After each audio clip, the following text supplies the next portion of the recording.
अस्सलाम वालेकुम वरहमतुल्लाहि वबरकातुहू। आज छे करन सोन ओंद पोक क्लास 4th अमिक सवाल करें। गोडनुक सवाल जिंद रोजन खतर क्या क्या जरूरी। अमुक जवाब जिंद रोजन खतर हवा आब तो गजा जरूरी, यानी इमो त्रेयो चीजों वराय हेको न जिंद रोजित कहीं। दोयम सवाल सरन हुंद आब क्युथ आसान। अमुक जवाब सरन हुंद आब क्या साफ तो शफाफ आसान, यानी सरन हुंद आब साफ तो शफाफ आसान। अगर यत सवाल आए सरन हुंद आब क्युथ गस आसन, अत हेको जवाब लिखित सरन हुंद आब गस साफ तो शफाफ आसन। तो अगर समझस मज पक्यो सह ब्रोह। ब्याक सवाल दोन कुलिन हुंद नाव लिखियो, डून कुल तो चूंठ कुल। युस सरवेन युद्ध सरवेन घर ते आसान। चूरिम सवाल जंगली जानवर कत रोजान, अमुक जवाब जंगलस मज। पत ब्याक सवाल लफ्जन करियो अक्षर बागे। अक्षर बागे गए अक्षर गए लेटर, यानी अलग अलग करियो सह। जरूरी जोद रे वा रे ये, यानी जरूरी अलग आमत करन, यम अक्षर मज आमत। इथे पे खतर क्या करन, खतर खतर युस खाई एलिफ तोय तो रे। पत गो फेरान कि फे ये रे एलिफ तो नून। शामिल शीन एलिफ मीम तो लाम गो शामिल। ठीक गो ब्रो। पत ब्याक सवाल कुन नावत,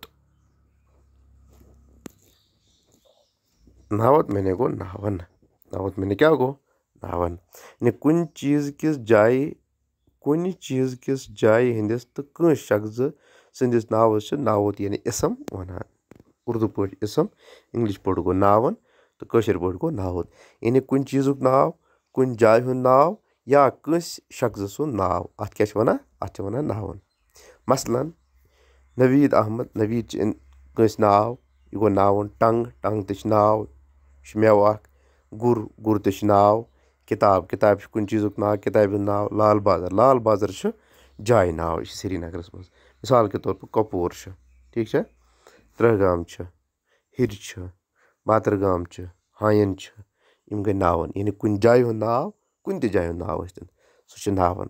पत गो खास तो आम, तम गई अलग अलग। फिलहाल तुम यूत पर्न कि नावन गो क्या।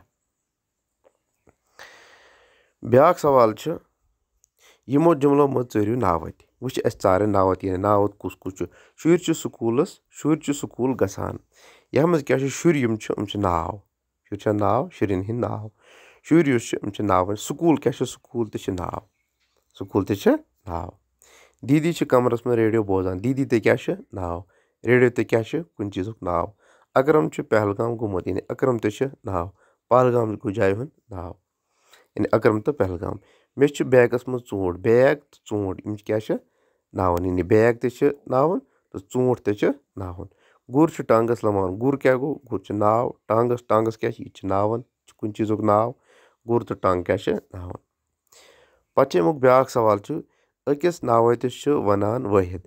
अक खुद ज्यादा नावतिन वनान जुमा। यानी अगर अख नावन आए सह गो वाहिद, अगर अक खुद ज्यादा आसन जुमा, जो या दो खुद ज्यादा, यानी सिंगुलर प्लूरल, सिंगुलर प्लूरल। वाहिद जुमा, कशर पे वन वाहिद तो जुमा। वाहिद गो अख, जुमा गई जो या दो खुद ज्यादा। मिसाल के तौर पर गुर, गुर। किताब, किताब। वुच यमन वाहिद नावतिन बनइयो जुमा नावत, यम वाहिद जुमा बनावन। शक्ल, शक्ल। नदुर, नदर। दर, दार। कोकुर, कोकर। गाव, गौ। हर, हार। तो हम क्या करें, यह लिखन पन्ने कापी पे साफ साफ। तो गो समझ मज। आज मकलो अस यम लेसन हिंद सवाल कर।